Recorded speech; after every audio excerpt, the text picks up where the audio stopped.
हाइगन के प्रिंसिपल से refraction of light को कैसे एक्सप्लेन किया गया। देखिए लाइट बहुत सारे फेनोमेनन दिखाती है और हाइगन ने बोल दिया था कि लाइट वेव है, आपको कहानी पता ही है। तो फिर भाई लाइट अगर वेव है तो कैसे वो रिफ्रैक्शन को बताएगी वेव के हिसाब से। अब बताओ हाइगन ने क्या बोला था, किसी भी सोर्स से जब लाइट निकलती है तो वेव फ्रंट बनता है और वो वेव फ्रंट छोटे छोटे नए नए डिस्टर्बेंस क्रिएट करता है जिसको हम लोग वेवलेट्स बोलते हैं। और वेवलेट पर तुम कॉमन टेंजेंट बना दोगे तो नया वाला वेव फ्रंट आएगा, यही बात बोला था उन्होंने और कुछ नई बात नहीं है। तो देखिए इसके लिए हमने क्या किया, ये एक इंटरफेस मान लिए, इसके ऊपर एक मीडियम है मीडियम 1, नीचे एक मीडियम है मीडियम 2। मीडियम 1 का रिफ्रैक्टिव इंडेक्स μ1 मान लो, मीडियम 2 का रिफ्रैक्टिव इंडेक्स क्या मान लो μ2, और μ2 को ज्यादा रखा हमने μ1 से। μ2 को ज्यादा रखे μ1 से मतलब ये वाला डेंसर मीडियम हो गया और ये वाला रेयरर मीडियम हो गया।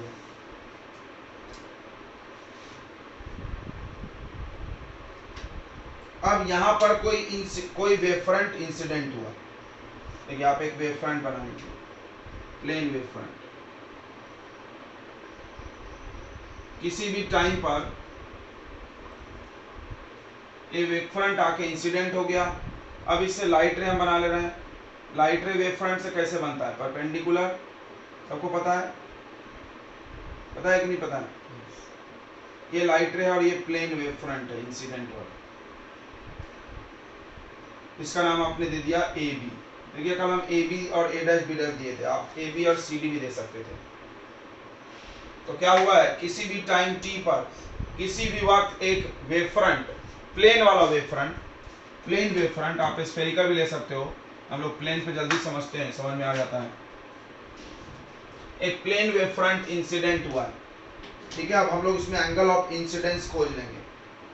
एंगल ऑफ इंसिडेंस कैसे खोजते हैं, तो ये इंसिडेंट रे है और ये नॉर्मल, आपको कल याद होगा, कल हमने समझाया है। ये नॉर्मल हो गया और ये इंसिडेंट रे। नॉर्मल और इंसिडेंट रे के बीच के एंगल को क्या बोलते हैं, एंगल ऑफ इंसिडेंस, आई, ठीक है। अब बताओ, कल भी बताए थे फिर बता रहे, देखो ये आई है तो ये कितना हो जाएगा, जल्दी बोलो, 90 माइनस आई,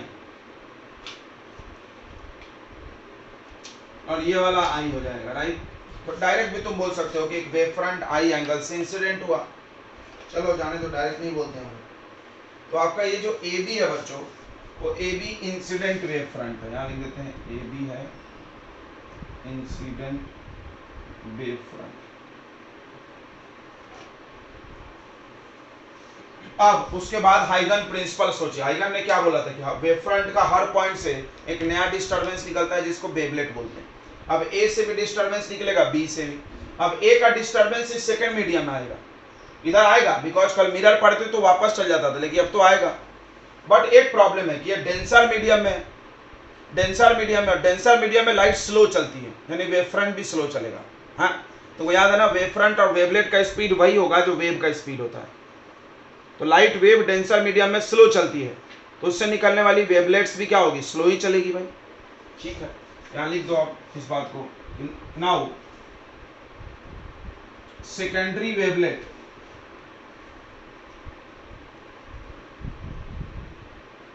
are produced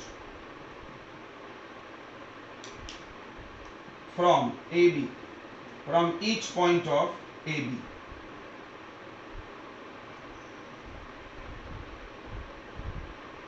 तो secondary wavelet from A,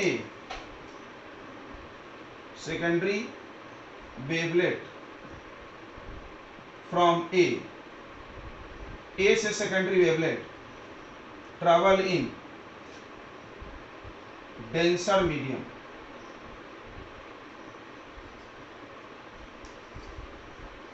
with velocity v2 मान लो, ठीक है। एंड ध्यान देना, from B travel in medium,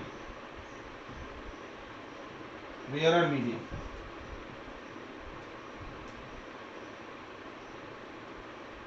with velocity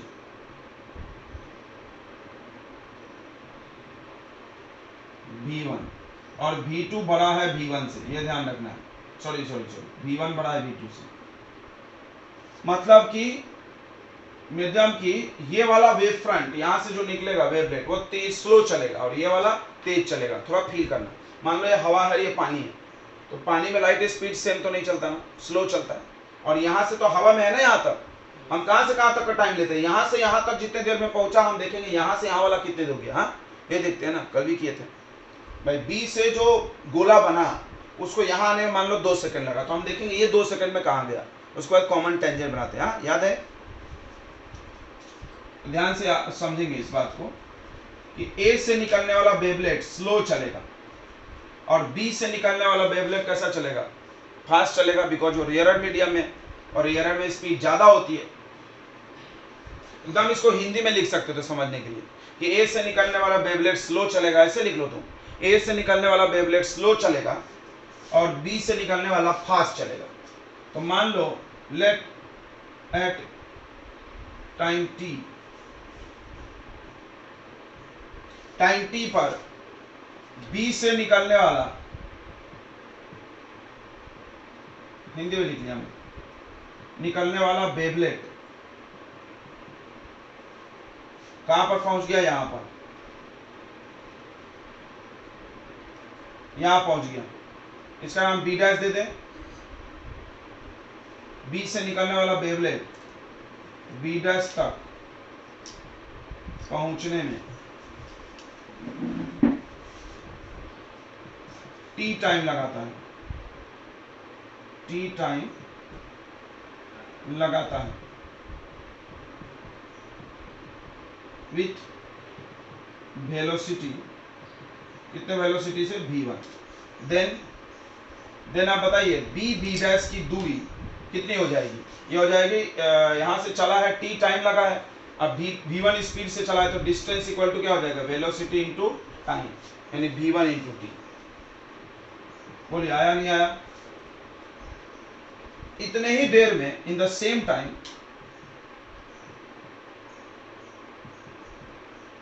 यहां से निकलने वाला बैठा तो नहीं रहेगा, जब ये चलेगा तो ये भी चलेगा। इतने ही टाइम में ए से निकलने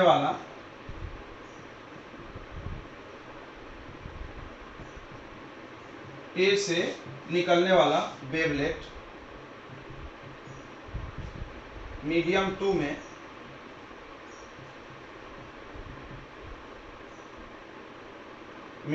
में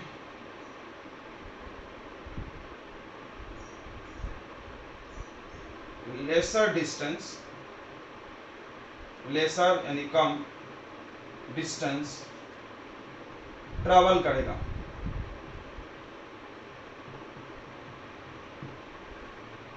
ठीक है, ट्रैवल करेगा और वो डिस्टेंस को आप मान लो ए डैश, तो ए डैश इक्वल टू हो जाएगा विद वेलोसिटी कितने वेलोसिटी ट्रैवल करेगा, v2, कितने वेलोसिटी से, v2। तो a से चलेगा तो v2 स्पीड से t टाइम में कहां पहुंचेगा, v2 इंटू टी।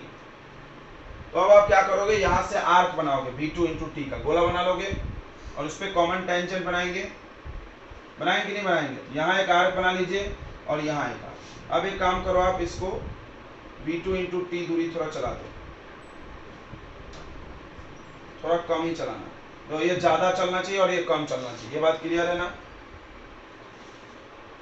ये दूरी यहाँ से जो चलेगा वो बहुत ज्यादा होना चाहिए और यहाँ से जो जाएगा वो कम होना चाहिए।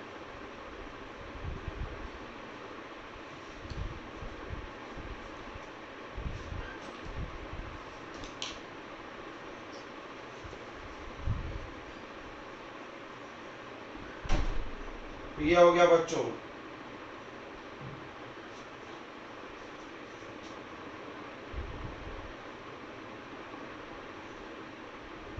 ये हो गया मान लो ए डैश और इसको यहां से, अच्छा आप देखो अब क्या करेंगे, हम यहां पर एक आर्क बनाएंगे ना, ड्रॉ एन आर्क। यहां पर ये दूरी कितना है, v2 इंटू टी, और v2 इंटू टी डिस्टेंस कम है, किससे कम है, v1 इंटू पी से। ये बात तो क्लियर है। अब इन दोनों आर्क पर हम कॉमन टेंजेंट अगर बना दें तो हमको नया वाला वेव फ्रंट मिल जाएगा कि नहीं मिल जाएगा, आना बोलेंगे। यही बोला था ना आईजन ने, समझ में आ रहा है कि नहीं पता है बच्चों। नया वाला वेव फ्रंट थोड़ा बड़ा हो गया एक्चुअली, डायग्राम इतना बड़ा नहीं होना चाहिए।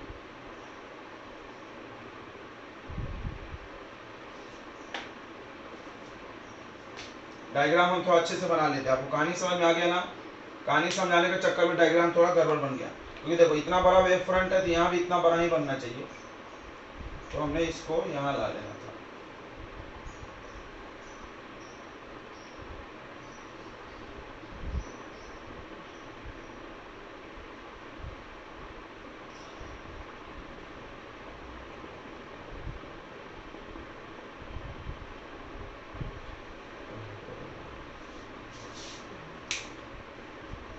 देखिए दिख रहा था।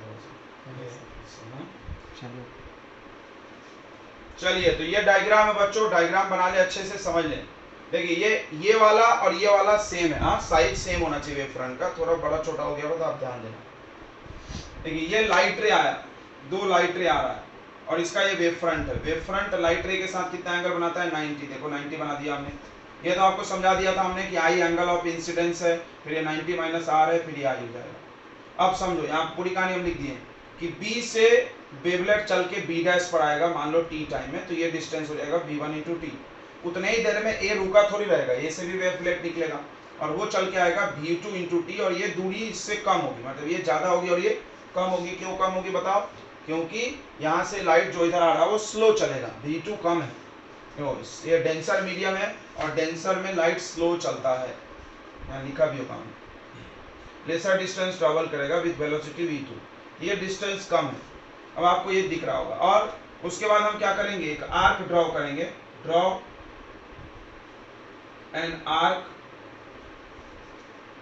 ड्रॉ आर्क फ्रॉम, कहां से आर्क डालना है, ए से, ए एंड बी से, ए और बी से आर्क बना, देखो बना रहे हैं, बना रहे हैं कि नहीं बना रहे हैं। तो आर्क का रेडियस, पहले आर्क का रेडियस जब बनाओगे तो बनाओगे v1 इंटू टी, और दूसरे आर्क का रेडियस बनाओगे तो कितना बनाओगे v2 इंटू टी। उसके बाद ड्रॉ कॉमन टेंजेंट, ये सब पेपर में लिखना है जो जो तुम किए हो। ड्रॉ कॉमन, देखो मेरा बोर्ड भर गया, draw common tangent, then we get, तब हमको मिल गया a डैश b डैश, मिल गया कि नहीं मिल गया। तो a डैश b डैश आपका न्यू वेव फ्रंट होगा, a डैश b डैश होगा आपका न्यू वेव फ्रंट, जिसको हम बोलेंगे रिफ्रैक्टेड। कौन सा wave front? Refracted wave front. अब यहां से ये ऐसे चल के इस मीडियम में जाएगा, देखो ध्यान से वो क्या हुआ, ऐसे आया, ऐसे मुड़ के गया, मुड़ रहा है, समझ में आ रहा है सबको। आप इमेजिन करना है तो यहाँ पर ढेर सारे ऐसे लाइट और बना लो वेव फ्रंट, तो आपको दिखेगा कि ये मुड़ा हुआ है, मुड़ा हुआ दिख रहा है कि नहीं दिख रहा है, हाँ ना बोलो। तो आया कैसे था ये, ऐसे ऐसे आ रहा है, देखो यहाँ पर बहुत सारा लाइन बना लो, ये लाइट रे है, ऐसे आ रहा था। रिफ्रैक्शन दिख रहा है आपको, बेंडिंग दिख रहा है कि नहीं दिख रहा है, ये हो गया रिफ्रैक्शन। अब इसका हम लोग प्रूफ करना होगा, लॉ, 2 लॉ है रिफ्रैक्शन के, प्रूफ करेंगे तब माना जाएगा रिफ्रैक्शन हो रहा है। आपने नोट कर लिया, एंगल ऑफ इंसिडेंस कैसा बनाया था आपको समझ में आया ना। अब एंगल ऑफ रिफ्रैक्शन देखेंगे, एंगल ऑफ रिफ्रैक्शन कैसे बनाते हैं, रिफ्रैक्टेड रे और नॉर्मल। ये रिफ्रैक्टेड रे, रिफ्रैक्टेड रे क्लियर हो रहा है ना बच्चों, ये रे है वेव फ्रंट से परपेंडिकुलर चलता है, जो वेव फ्रंट से जो परपेंडिकुलर चलता है उसको क्या बोलते हैं, रे बोलते हैं। तो अब देखो यहां पर एक नॉर्मल बना लो झट से,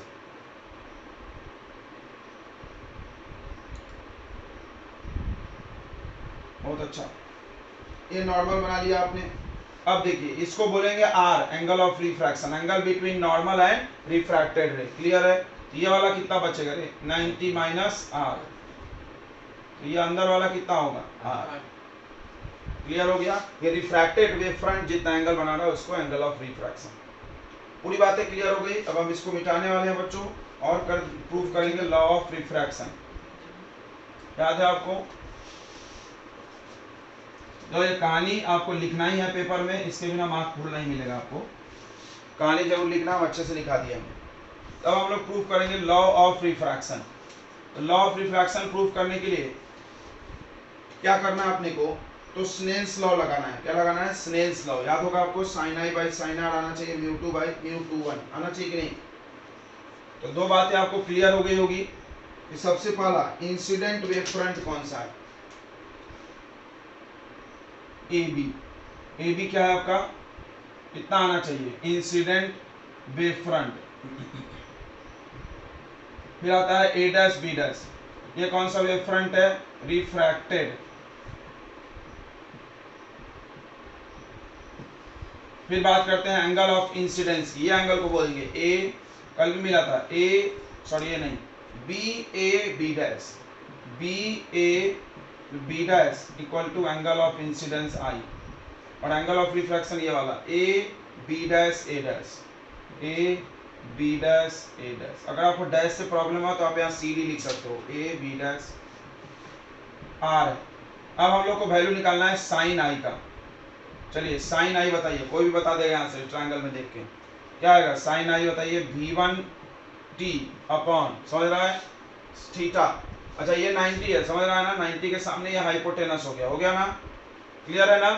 ये राइट एंगल ट्रायंगल है, तो ये थीटा के सामने परपेंडिकुलर और 90 के सामने हाइपोटेनस। हाइपोटेनस कौन है, जल्दी बोलो, A B dash, A B नहीं है, ए बी डैश। फिर साइन आर निकाल लो, साइन आर दिख रहा आपको इस ट्रायंगल में, साइन आर ये भी परपेंडिकुलर बाई बेस, तो क्या आएगा, V2 T upon A B dash आएगा ना। ये भी 90 यहाँ पर है, इसके सामने हाइपोटेनस। अब साइन आई साइन आर को डिवाइड मार दो, sine I divided by sine R, तो आप देखो V1 into T upon A B dash cut जाएगा, V2 into T upon A B dash, ये सब कट गया, ये बच गया V1 बाई V2। तुमको याद है V1 बाई V2 होता है म्यू टू वन, सबको याद होगा, उल्टा होता है, 1 2 है तो 2 1 होगा।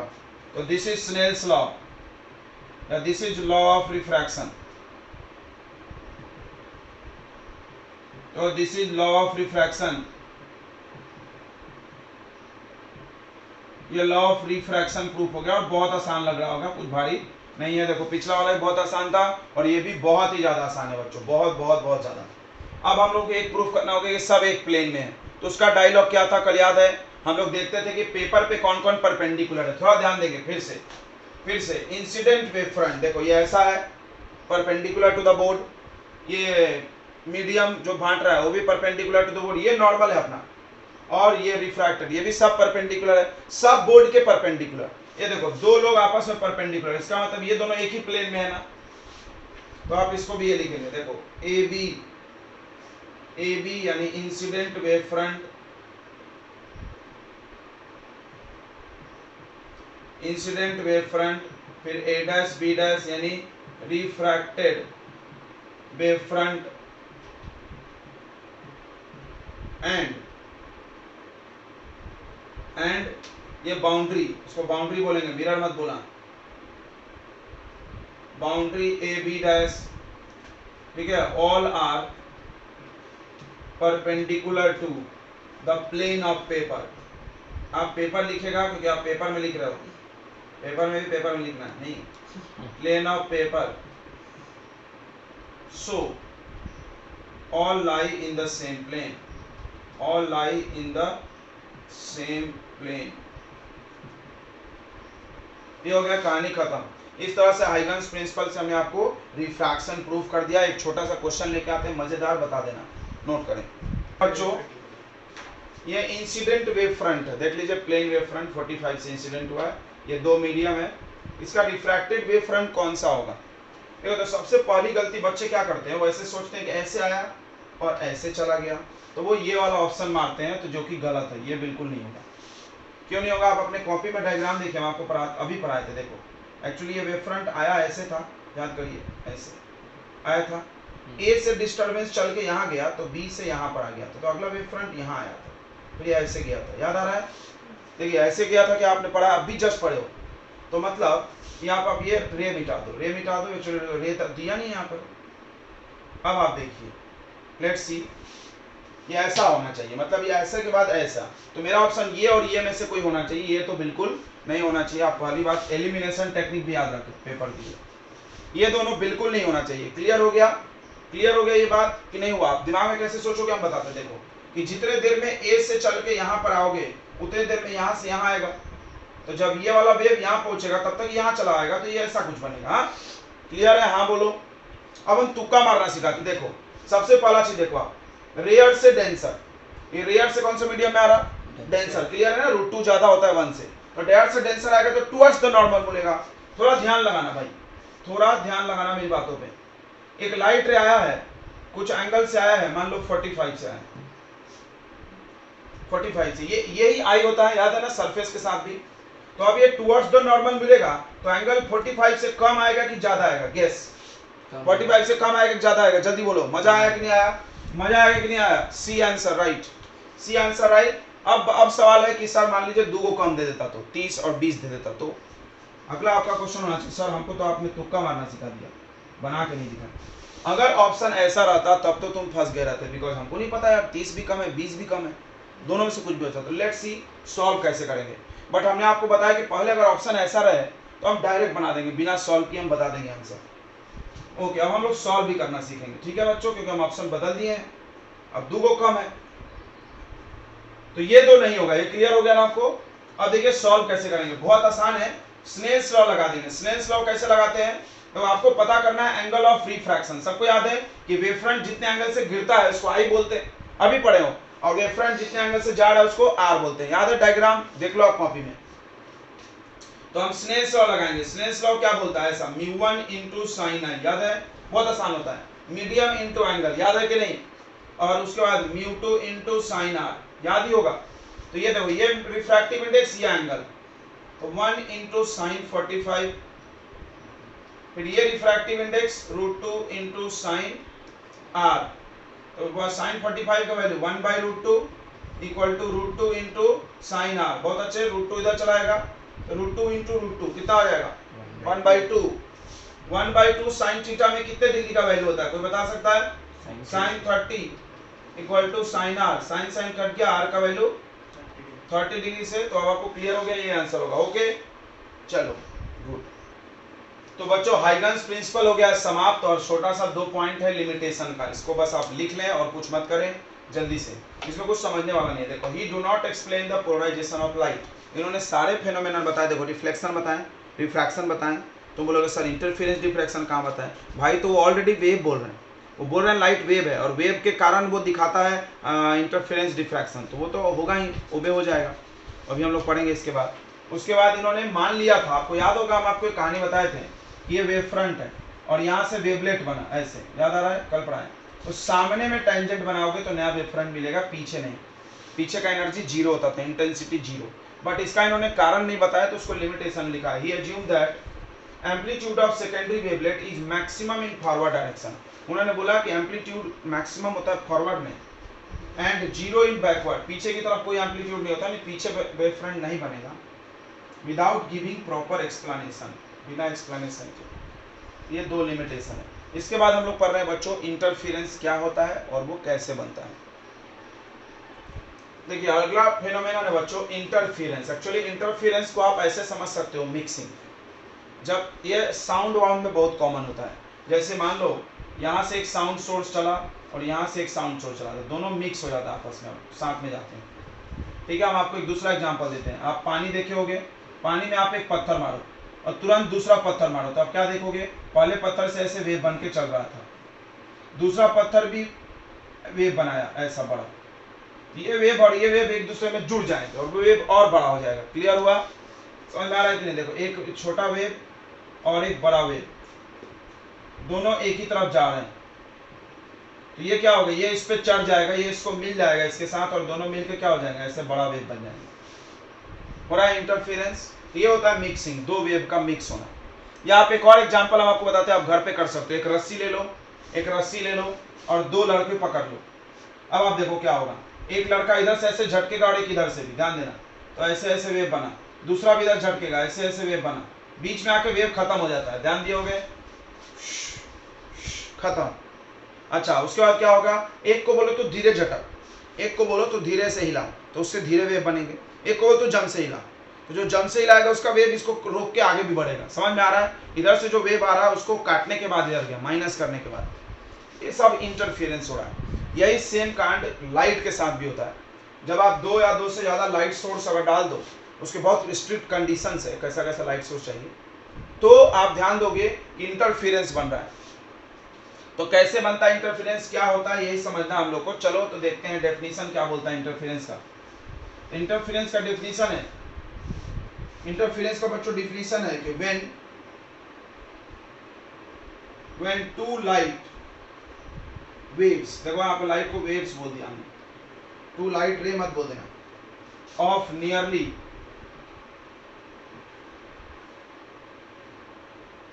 Same amplitude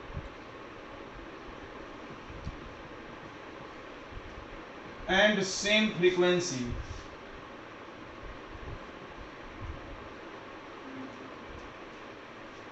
same amplitude and same frequency travel in same direction,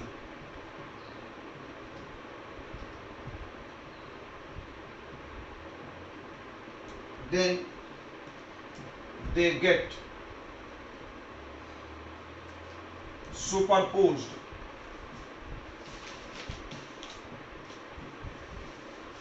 superpose मतलब जुड़ जाना, मिल जाना, ठीक है, ज्वाइन हो जाना।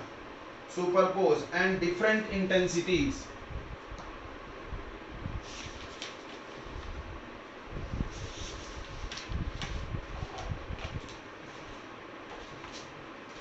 are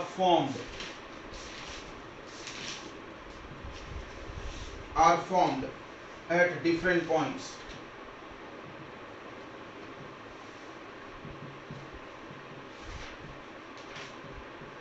This phenomenon is called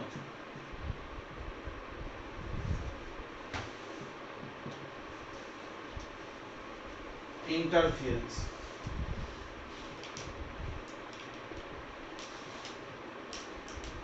तो होता क्या है बच्चों, ध्यान समझेंगे। मान लो हम यहाँ से 2 लाइट सोर्स लगा दिए, S1 और S2, 2 सोर्स यहाँ से लाइट का निकला, लाइट वेव है। तो देखो पॉइंट सोर्स है, तो पॉइंट सोर्स से वेव कैसे निकलेगा, ऐसे निकलेगा, स्फेरिकल वेव फ्रंट। याद हो गया तुमको, याद हो गया कि नहीं याद हो गया? फिर दूसरे सोर्स से भी लाइट निकलेगा ऐसे, टिंग टिंग टिंग। अब देखो ये सुपरपोजिशन चालू होगा, दिख रहा है, मिक्सिंग। देखो ये लाइट वेव इससे मिक्स हो रहा है, ये लाइट वेव इससे मिक्स हो रहा है। ऐसे मिक्स होते होते जब वो स्क्रीन पर पहुंचेगा तो क्या होगा हम बताते हैं। ये जब स्क्रीन पर पहुंचेगा, समझ में आ रहा है, ये 2 लाइट वेव निकला, इसका वेवलेट इसके वेवलेट सब सुपरपोज होगा। सुपरपोज मतलब मिक्सिंग, बताया हमने। तो मिक्स होगा तो स्क्रीन पर देखा गया बच्चों, स्क्रीन पे ऐसे दिखेगा, देखो कि इतने दूर ब्राइट बना, इतने दूर डार्क बन गया, फिर इतने दूर ब्राइट बना, फिर इतने दूर डार्क बन गया, ऐसा, फिर इतने दूर ब्राइट बनेगा, फिर ब्राइट डार्क अल्टरनेट बनेगा, ऐसे बनता है। देखो ये देखो, ये डार्क बन गया, फिर ये ब्राइट बनेगा, फिर ये डार्क बनेगा, फिर ये ब्राइट बनेगा। तो क्या होता है, डार्क का इंटेंसिटी तो 0 है और ब्राइट में इंटेंसिटी मैक्सिमम। यानी आपको दिख रहा है ज्यादा इंटेंसिटी कम इंटेंसिटी, दिख रहा है, अलग अलग इंटेंसिटी हो गया, कम ज्यादा कम ज्यादा, ठीक है। यही होने के प्रोसेस को इंटरफेरेंस बोलते हैं। अब डेफिनेशन समझो, पूरा 2 लाइट वेव, देखो 2 लाइट वेव दिख रहा है, वेव होगा तभी ऐसा होगा, नियरली सेम एम्पलीट्यूड। इस बात को समझो, दोनों का एम्पलीट्यूड लगभग सेम होना चाहिए, एग्जैक्ट नहीं भी हुआ तो चलता है, मतलब ये जितने पावर का लाइट हो ये भी उतना ही एम्पलीट्यूड का फेंकना चाहिए, बट फ्रीक्वेंसी सेम होना चाहिए, दोनों का फ्रीक्वेंसी सेम। मतलब समझना, मान लो यहाँ लाल लाइट है तो यहाँ भी लाल होना चाहिए, यहाँ ब्लू है तो यहाँ ब्लू, ये लाल ब्लू नहीं कर सकते, फ्रीक्वेंसी बदलना नहीं है। समझ में आ रहा है ना? ट्रैवल इन सेम डायरेक्शन में चलना चाहिए। देखो मान लो हम इसको इधर फेंक देते तो होता है ऐसा, नहीं होता ना। Travel in same direction, they get superpose, वो मिक्स हो जाते हैं। देखो हुए हैं, ये मिक्सिंग हुए हैं। And different intensities are formed at different point. आप स्क्रीन पर देखो, अलग अलग पॉइंट पे अलग अलग इंटेंसिटी, कहीं ज्यादा इंटेंसिटी, कहीं कम, कहीं ज्यादा कहीं कम। ये ऐसे दिखेगा, अब स्क्रीन में ऐसे ऐसे देखो, ऐसे ऐसे पट्टे दिखेंगे, समझ में आ रहा है? ऐसे ऐसे। ये खड़ा खड़ा कब दिखेगा, जब सोर्स ऐसे रखोगे। अभी हम ऐसे रखे हैं, सोर्स ऐसे ऐसे रखे हैं तो ऐसे ऐसे बनेंगे, सोर्स ऐसे कर दिए तो ऐसे ऐसे बनेगा। क्लियर हो रहा है ना? ओके। तो इसी प्रोसेस को इंटरफेरेंस बोलते हैं। तो आपको अभी यही समझना है कि भाई ऐसा हुआ क्यों, ऐसा क्यों बना, कहीं ज्यादा कम, ऐसा क्यों हुआ सर, हमको ये क्यों नहीं दिख रहा, मेरे घर में तो वो 2 ट्यूब जल रहा है, क्यों नहीं ऐसा हो रहा है। इसके होने के कुछ स्ट्रिक्ट कंडीशन है, हमेशा नहीं होता है, इसके लिए बहुत शर्त है। हम आपको एक बहुत इंपॉर्टेंट बात बताते हैं, बहुत इंपॉर्टेंट बात, बहुत इंपॉर्टेंट बात, आप इसको कहीं नोट में लिख लेना। देखिए आप ध्यान समझेंगे। देखिए आपके घर में एक विंडो है, खिड़की, खिड़की से जब सनलाइट आ रही है तो आप देखो कि वो रे बन के आती है, ऐसे पैरेलल दिखता आता हुआ, लाइट रे हम बोलते हैं, रे। ओके। और अब इस चैप्टर में क्या पढ़ाया जाएगा कि आपको एकदम एकदम छोटा सा छेद लेना है, जिसको हम लोग स्लिट बोलते हैं। इस छोटे छेद को क्या बोलते हैं हम लोग, स्लिट। एकदम बारीक पिन जैसा होल, उस होल से जब लाइट निकल के आएगी तो वो वेव बन के आएगी। मेरी बात को समझना, अगर लाइट के जाने वाले रास्ते जिससे वो पास हो रहा है उसका साइज लाइट के वेवलेंथ से बड़ा हो, फिर से होल का साइज लाइट के वेवलेंथ से बड़ा हो, देखो होल बहुत बड़ा है, खिड़की बहुत बड़ा होता है, 1 मीटर लंबा है, और लाइट का वेवलेंथ तुम देखो 10⁻⁻10 नैनो में है ना, क्या 750 ये होता है, नैनोमीटर होता है, 750 नैनोमीटर एंड 10⁻⁻9। तो आप देखो कि ये जो ओपनिंग है, जिस रास्ते से वो गुजर रहा है, उस रास्ते का, उस छेद का, जो वो होल का जो साइज है वो लाइट के वेवलेंथ से बहुत बड़ा है। तब वहां पर रे ऑप्टिक्स वाला कॉन्सेप्ट चलेगा। कौन सा कॉन्सेप्ट चलेगा, रे ऑप्टिक्स। अब वेव ऑप्टिक्स कब मानेंगे, कब हम लाइट को वेव मान के कहानी बताएंगे, तो जब ओपनिंग का साइज, जो छेद है उसका साइज बहुत छोटा हो, इतना छोटा हो कि वेवलेंथ ऑफ लाइट से कम हो जाए, नहीं तो उसके लगभग बराबर भी रहा, तब हम लोग वहां पर वेव ऑप्टिक्स मानेंगे कि लाइट वेव की तरह काम करेगी। यहाँ पे क्लियर हो गया, तो हाँ बताएंगे। ये बहुत इंपॉर्टेंट बात है, कहीं नोट में लिख लेना, रे ऑप्टिक्स कब वैलिड है और वेव ऑप्टिक्स कब वैलिड है। ठीक है, हम बाद में भी आपको अच्छे से लिखा के दे देंगे, अभी हम ऐसे बता दिए। तो कोई बोलेगा सर हो नहीं रहा है, तो भाई ये हर जगह नहीं होता है। आप 2 को बल्ब जला दो तो ऐसा नहीं होगा। अब ये बात क्लियर हो गया ना, क्योंकि रे ऑप्टिक्स वहां वैलिड होगा, रे ऑप्टिक्स वैलिड होगा तो इंटरफेरेंस नहीं समझ सकते, तो दिखेगा नहीं इंटरफेरेंस। वेव ऑप्टिक्स चाहिए, तो वेव ऑप्टिक्स के लिए आपको 2 सोर्स, स्लिट सोर्स लेने पर, एकदम बारीक होल होना चाहिए, एकदम बारीक होल। और ध्यान रखना ये सब शर्त है, एम्पलीट्यूड सेम होना चाहिए, फ्रीक्वेंसी सेम होना चाहिए दोनों लाइट का।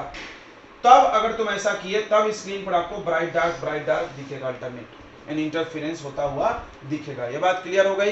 इंटरफेरेंस कब दिखेगा, अभी हम आपको इस पूरे चैप्टर में पूरी कहानियां समझा के देंगे, बट आपको ये क्लियर हो गया व्हाट इज इंटरफेरेंस, आखिर होता क्या है। तो जब 2 लाइट सोर्स लाइट फेंक रहे हैं, वेव फेंक रहे हैं, 2 लाइट वेव, तो आप इसको आवाज से समझ सकते हो, साउंड से समझ सकते हो, पानी में बने हुए पत्थर से समझ सकते हो। देखो पानी में आप जाके आज घर पे करना, देखो आपके घर में पानी है, बाल्टी, आप एक्सपेरिमेंट करना, हमारे पास टाइम नहीं तो हम यहाँ भी करा सकते हो, कोई बड़ी बात नहीं, आप थाली में कर सकते हो।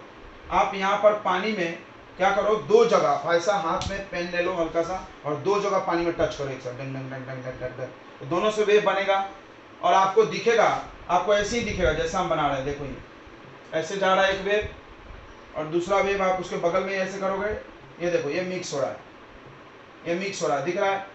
तो मिक्स होगा तो कहीं कहीं मिक्सिंग के बाद दोनों वेव खत्म हो जाएगा, देखना पानी का हिलना बंद हो जाएगा, एकदम ध्यान से देखना, और कहीं कहीं ज्यादा हो जाएगा, मतलब कहीं कहीं दोनों वेव जुड़ जाएगा, ऐसे एक वेव दूसरा वेव दोनों जुड़ के ऐसा ऊंचा हो गया।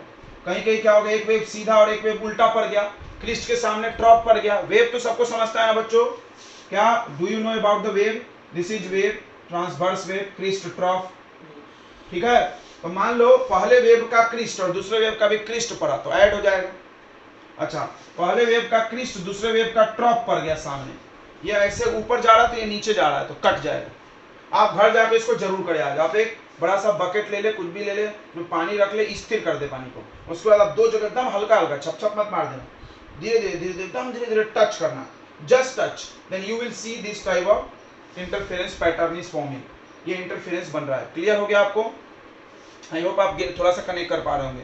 पानी में आप 2 एकदम जस्ट बगल बगल, ज्यादा दूर भी मत करना, जस्ट बगल, एकदम बगल बच्चों, खूब से खूब इतना दूरी काफी है, डग डग डग टच करना पानी में। तो अब देखो ऐसे ऐसे वेव्स निकलेंगे और वो सुपर पोज होंगे, आप घर से जाके याद से करना। तो ये हो रहा है इंटरफेरेंस, ठीक है, मिक्सिंग। आप एक वर्ड याद रखेंगे, हमने बताया बार बार, इंटरफेरेंस यानी मिक्सिंग। अब चलते हम लोग सुपरपोजिशन क्या है, इसको समझ लेते, वर्ड है वहां पे। तो सुपरपोजिशन प्रिंसिपल, ये वर्ड क्या बोलता है, ध्यान देंगे। ये वर्ड क्या बोलता है? According to this principal,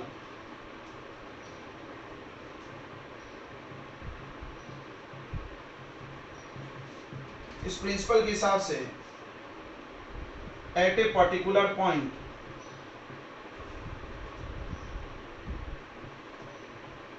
at a particular point the resultant displacement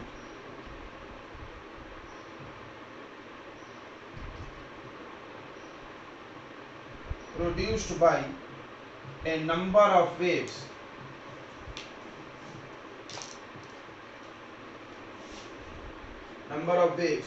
is vector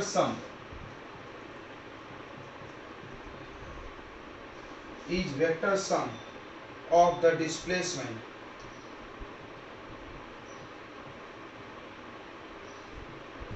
displacements produced by each of the wave.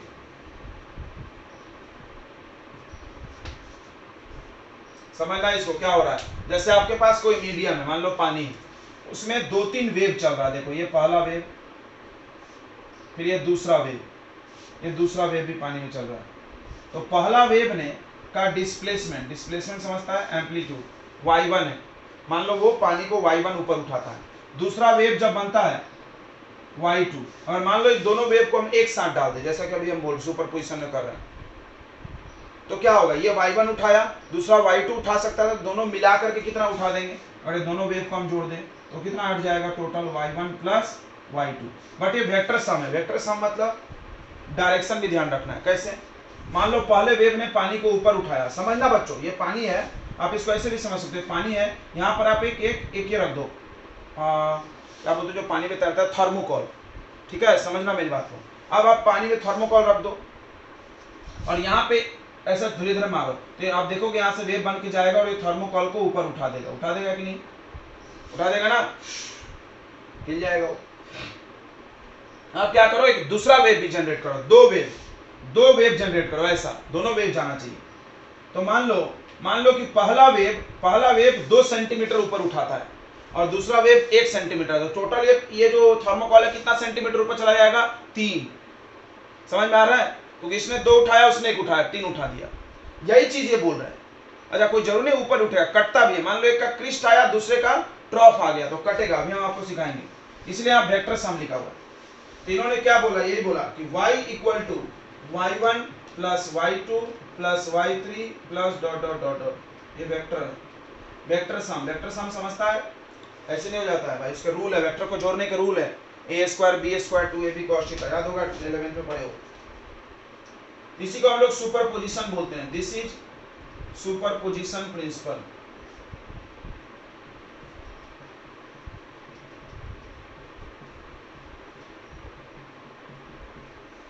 देखो ध्यान देंगे यहाँ पे क्या बोल रहा है, ये प्रिंसिपल के हिसाब से at a particular point the resultant displacement produced by a number of wave. बहुत सारे वेव मिलके कितना टोटल डिस्प्लेसमेंट देंगे, टोटल को रिजल्टेंट भी बोलते हैं। वो क्या होगा? तो सारे वेव के द्वारा प्रोड्यूस किया गया डिस्प्लेसमेंट का सम। पहला वेव y1 डिस्प्लेसमेंट दिया, दूसरा वेव y2 दिया, दोनों को प्लस कर दो, टोटल डिस्प्लेसमेंट आ जाएगा। 3 गो वेव है तो 3 बार करना। यहाँ पर y क्या है? ध्यान देंगे इधर, y है रिजल्टेंट डिस्प्लेसमेंट, y1 क्या है? y1 है displacement produced by first wave,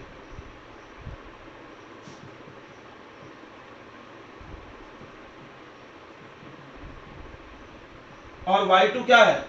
y2 है displacement produced by second wave. आप लिख लोगे, मतलब फर्स्ट वेव ने y1 डिस्प्लेसमेंट किया, सेकंड वेव ने y2 किया, तो टोटल डिस्प्लेसमेंट कितना हो जाएगा? y equal to y1 plus y2, 3 रहेगा तो y3। क्लियर हो गया? ये क्लियर हो गया सबको सुपरपोजिशन प्रिंसिपल? आई होप आपको हो गया होगा।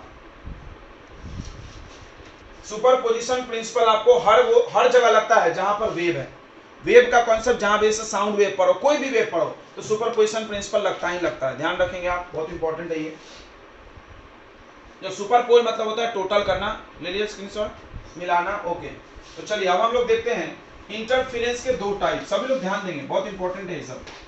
टू टाइप्स ऑफ इंटरफेरेंस बच्चों, टू टाइप्स ऑफ इंटरफेरेंस। आप सुपरपोजिशन प्रिंसिपल क्लियर हो गया?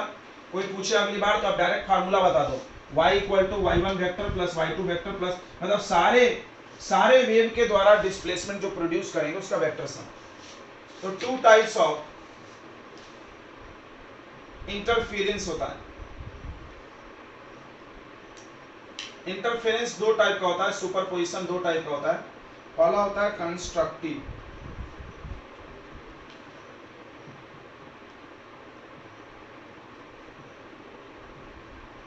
और दूसरा होता है बच्चों डिस्ट्रक्टिव।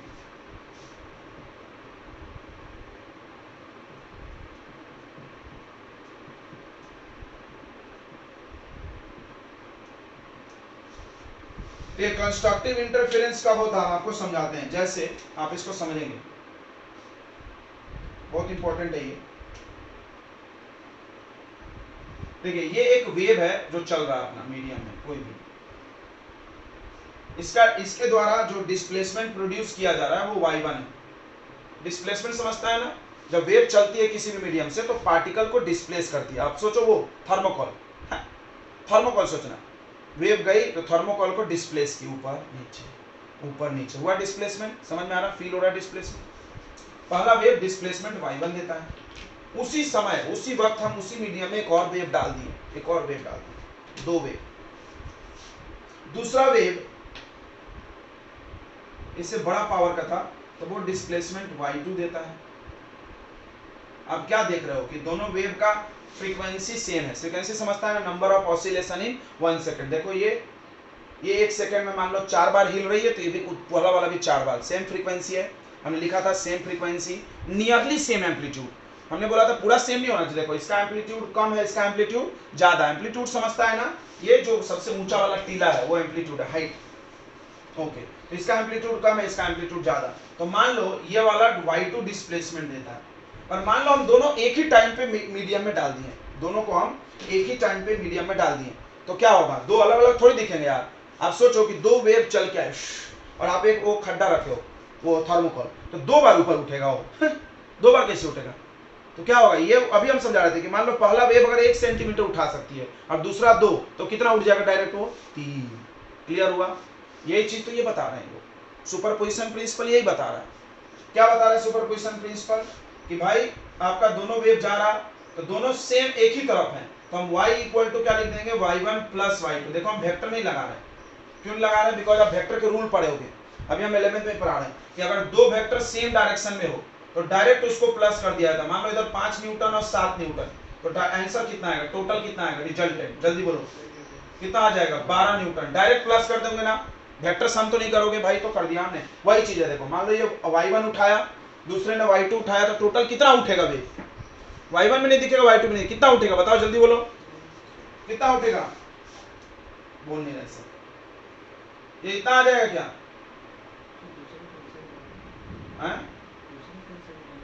दूसरे पेन से बनाए तनिया बोलता है। तो दूसरा वे जो रिजल्टेंट है ये ग्रीन पेन से बना है, तो रिजल्टेंट वाला ये बड़ा हो जाएगा और बड़ा, और वो भी सेम ही फ्रीक्वेंसी हो रहा है। ये भी दिख रहा है ना तुमको? ये देखो ये आपका रिजल्टेंट वेव जिसका डिस्प्लेसमेंट y है, ये देखो y। समझ में आ गया? हाँ ना बोलेंगे? बताइए बच्चों, ये आ गया आपका रिजल्टेंट वेव है।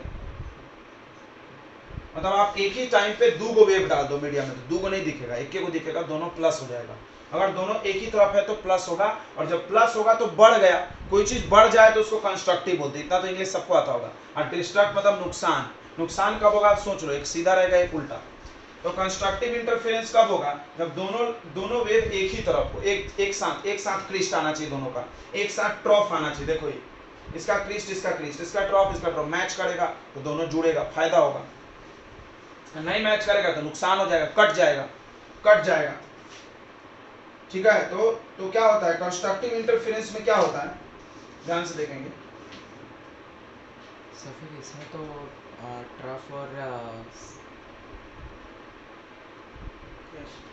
नहीं तो वेव का देखा जाता है कितना ऊंचा गया और कितना नीचे, वो ज्यादा वेव हुआ ना। एम्पलीट्यूड तो प्लस में भी होता है माइनस में होता है, सेम ही होता है ना।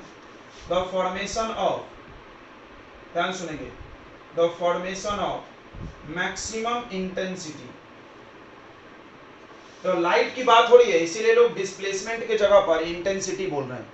मेरी बात को समझना, अगर वेव होता प्योर जैसे साउंड वेव पढ़ रहे हो चैप्टर, तो वहां पर डिस्प्लेसमेंट बोला जाएगा, क्योंकि वेव जो अपना आवाज है वो डिस्प्लेस होती है, चलती है। लाइट के पास इंटेंसिटी होता है, इंटेंसिटी याद है ना, कल पढ़ाए होंगे इंटेंसिटी। इंटेंसिटी क्या होता है बताइए, आपको बार बताते हैं, energy upon area into time, बार बताते हैं ना, energy per unit area per unit time. Light ने जितना एनर्जी फेंका यूनिट एरिया में यूनिट टाइम में। तो formation of maximum intensity at some point and when, कब बनेगा, when two light waves, when two light waves या two waves भी बोल सकते हो, कोई भी वेव हो, two waves meet in the same phase। तो ये फेज वर्ड हम बार बार मिलता है, बताओ क्या होता है फेज मतलब। फेज मतलब बच्चों हम बहुत बोल के बताएं, बताइए क्या होता है।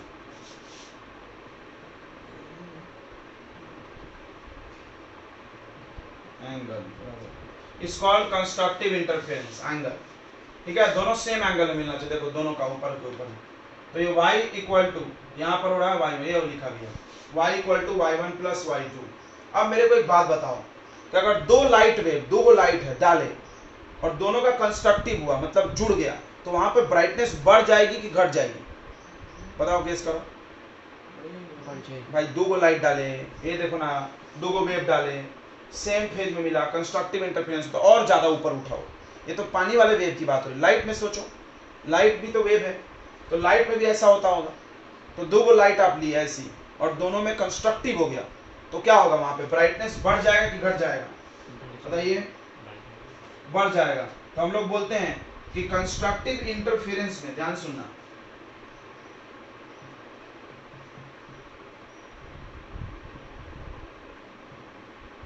कंस्ट्रक्टिव इंटरफेरेंस में ब्राइट फ्रिंज बनता है, ब्राइट फ्रिंज। अब सुनोगे फ्रिंज क्या होता है, जैसे जो हम पट्टा पट्टा बनाए थे ना, ये इस पट्टे को क्या बोलते हैं, फ्रिंज। क्या बोलते हैं इस पट्टे को, बैंड जैसा जो दिख रहा है उसको फ्रिंज बोलते हैं, क्या बोलते हैं, ब्राइट फ्रिंज। यहाँ पर इंटेंसिटी क्या होगा, मैक्सिमम इंटेंसिटी क्या होगा, मैक्सिमम। तो हम यहाँ पर लिख भी दे रहे हैं, मैक्सिमम इंटेंसिटी इज फॉर्म।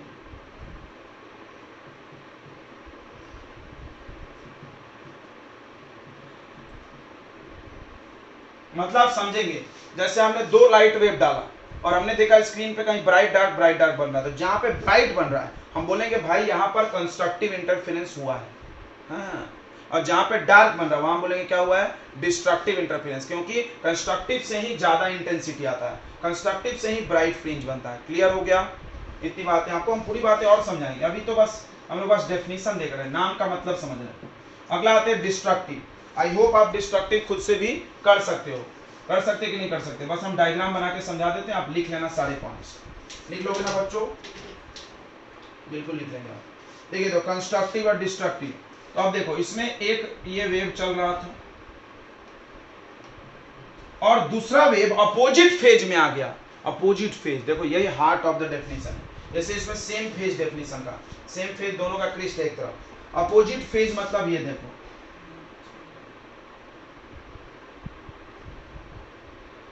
तो दोनों वेव कौन से फेज में है, अपोजिट फेज। कैसा है, अपोजिट। जब ये 0 होता है कि 180 होता है, दिख रहा है एंगल अलग अलग है, तो अपोजिट फेज, ये वर्ड डेफिनेशन में यूज करेंगे आप, both waves are in opposite phase.